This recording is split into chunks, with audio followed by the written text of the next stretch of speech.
पूरी दुनिया खत्म हो चुकी है और पृथ्वी के धरती पर सिर्फ यही एक इंसान बची हुई है जिसका ख्याल ये रोबोट मदर रखती है और इसकी हर जरूरत को पूरा करती है। पर समय बीतता है और ईवा बड़ी हो जाती है। फिर एक दरवाजे के पास जाती है जहाँ से जमीन पर जाया जा सकता था, पर रोबोट माँ उसे रोक लेती है और एक इंसानी प्रतिबिंब के पास ले जाती है जो ईवा को बताता है कि धरती अब इंसानों के लायक नहीं बचा हुआ है, मगर तुमने सारा टेस्ट पार कर लिया तो तुम्हें धरती पर जाने दिया जाएगा। ये सुनकर ईवा कड़ी मेहनत करती है और इंसानों के बारे में अलग अलग चीजें सीखने लगती है। पर एक दिन गलती से एक मॉन्स्टर इनके शेल्टर में घुस जाता है और ईवा का पीछा करने लगता है। ये देखकर रोबोट माँ और ईवा जान बचाकर भागने लगते हैं। फिर ये उस दरवाजे के पास जाते हैं जहाँ से धरती पर जाया जा सकता था। तभी ईवा रोबोट माँ को भी अपने साथ चलने को कहती है, लेकिन वो मना कर देती है ताकि मॉन्स्टर को रोक सके। फिर ईवा अपने जीवन में पहली बार धरती पर आती है। ईवा की जब आंख खुलती है तो वो देखती है कि पृथ्वी के सभी पेड़ पौधे और जानवर बहुत बड़े हो चुके हैं और तभी गलती से इसका पैर एक जिंदा पेड़ में फंस जाता है जो ईवा को अपनी तरफ खींचकर जिंदा ही खा जाता है। ये देखकर समय रहते ही एक एलियन ईवा को बचा लेता है। तो ईवा उस एलियन से बात करने की कोशिश करती है और पूछती है आखिर ये सब कब और कैसे हुआ, लेकिन एलियन को कुछ भी समझ नहीं आ रहा था। इतने में एक मॉन्स्टर हाईटेक हथियार से इन दोनों पर हमला कर देता है और इन्हें पकड़कर अपने साथ ले जाता है। ईवा देखती है कि इस मॉन्स्टर ने तो एक मोटे जानवर और इसकी रोबोट माँ को भी पकड़ रखा है। जिसके बाद ईवा लेजर की मदद से अपनी रस्सी को काट लेती है और जब मॉन्स्टर का ध्यान कहीं और था तो वो मौका देखकर सभी को आजाद कर देती है और मॉन्स्टर का शिप लेकर जाने लगती है। पर ईवा को शिप उड़ाना नहीं आता था, जिस कारण वो सीधा मॉन्स्टर पर जा गिरता है। तभी मौका देखकर ईवा उसके हाईटेक हथियार को उठा लेती है और मॉन्स्टर पर ही हमला कर देती है। पर ये जैसे तैसे बचकर वहाँ से भाग जाते हैं, लेकिन इससे रोबोट मदर बेहोश हो जाती है। तो ईवा उसे ठीक करने की कोशिश करती है, पर तभी एलियन ईवा को एक गोली देता है जिससे ईवा को उसकी भाषा समझ आने लगती है। तो एलियन उसे बताता है कि मैं यहाँ से जा रहा हूँ क्योंकि अब मैं और मुसीबत में नहीं पड़ना चाहता। पर तभी रोबोट मदर की आंख खुल जाती है और वो एलियन को दुश्मन समझकर दूर फेंक देती है। तब ईवा उसे रोकती है और बताती है कि ये हमारा दोस्त है, पर एलियन फिर भी उसे छोड़कर जाने की बात करता है। तो ईवा उसे अपना पर्सनल असिस्टेंट को देने का लालच देती है, पर बदले में एलियन को इन्हें किसी शहर में ले जाना होगा ताकि ईवा इंसानों के बारे में जानकारी इकट्ठा कर सके, क्योंकि सिर्फ वो ही अब इस धरती पर बची आखिरी इंसान है। और ईवा वंडर को अपने बर्थडे का तोहफा देने का ऑफर करती है तो वंडर मान जाता है और इनको गांव के जैसे कपड़े पहनाता है और मार्केट की ओर ले जाने लगता है,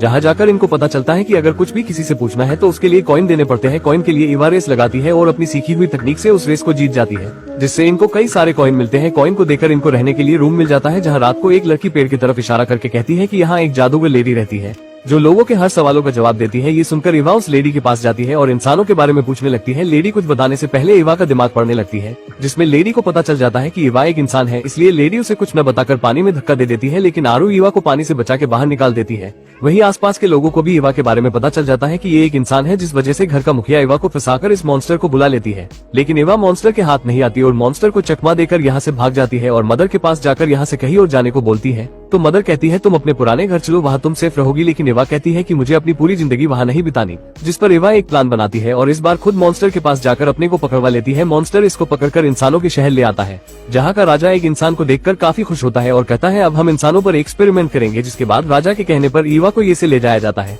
लेकिन ईवा हथकड़ी को तोड़कर यहाँ से भागकर वहाँ की रानी के पास आ जाती है और कहती है मुझे तुमसे कुछ बात करनी है। रानी के कहने पर ईवा इंसानों के बारे में पूछने लगती है, तो ईवा इस पर उसे अपने फादर के स्टोर रूम में ले जाती है, जहाँ रानी के फादर अपनी हर कीमती चीजें रखा करते थे। ईवा इन सब चीजों को देखकर समझ जाती है कि पक्का कुछ इंसान अभी भी इस धरती पर मौजूद है, बस उनका पता नहीं है। जिसके बाद रानी का सबसे ताकतवर और वफादार रोबोट आ जाता है, जो रानी को नैनोटेक कार देता है, जिसमें दोनों बैठकर बचे हुए इंसानों को ढूंढने जा रहे होते हैं। तभी राजा के चेले आ जाते हैं, जो ईवा को जबरदस्ती उठाकर ले जाते हैं और एक लैब में बंद कर देते हैं, जहाँ ईवा की मुलाकात एक प्यारे से कीड़े से होती है। कुछ देर रहने से दोनों की दोस्ती हो जाती है और कीड़ा जैसे तैसे ईवा को उस ग्लास से बाहर निकाल देता है। इस बार ईवा अकेली ही भागने लगती है, लेकिन चेले फिर इसको पकड़ लेते हैं। लेकिन इस बार रानी का रोबोट इसको उन चेलों से छुड़ा देता है और वही रानी भी कार को लेकर आ जाती है।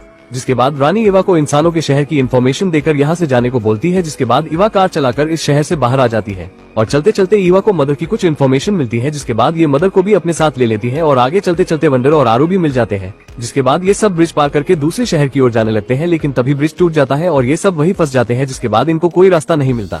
ये सब होने के बाद अब ईवा रोने लगती है कि मैंने सबको यहाँ फंसा दिया, लेकिन वंडर कहता है तुम्हारी कोई गलती नहीं है और हम जल्द ही यहाँ से निकल जाएंगे। जिसके बाद इन सबको एक आइडिया आता है, जिसमें ये सब ब्रिज के कोने पर चढ़कर यहाँ से बाहर जाने लगते हैं और आखिरकार सही सलामत ब्रिज को पार कर देते हैं।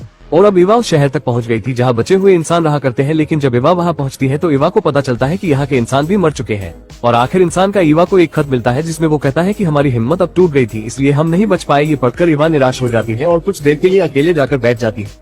लेकिन तभी वहाँ वही मॉन्स्टर आ जाता है जो एवा को मारने आया था, पर एवा इस बार भागने की बजाय उससे लड़ने लगती है, मगर बार का मॉन्स्टर पर कोई असर नहीं होता, जिस पर एवा के साथी उस पर पूरी एक बल गिरा देते हैं। लेकिन ये मॉन्स्टर फिर उठ जाता है और इस बार मॉन्स्टर इन सबको एक कवच में बंद कर देता है और एवा को ढूंढने लगता है। एवा समझ गई थी कि अगर इस मॉन्स्टर से बचना है तो इसको जान से मारना पड़ेगा, जिसके बाद एवा जैसे तैसे अपनी सीखी हुई तकनीक से मॉन्स्टर का हथियार ले लेती है और मॉन्स्टर पर ही हमला कर देती है। लेकिन मॉन्स्टर थोड़ी देर में दोबारा उठ जाता है और एवा को मारने आ जाता है, लेकिन एवा की जान मदर आकर बचा लेती है और खुद मर जाती है। और अब मॉन्स्टर एवा को भी मारने वाला था, तभी यहाँ एवा का लैब का दोस्त आ जाता है जो इस बार अपनी कीड़ों की फौज को लेकर आया था। ये सारे कीड़े मिलकर मॉन्स्टर को अपने साथ जमीन में खींच कर ले जाते हैं, जिसके बाद एवा और इसके साथी बच जाते हैं।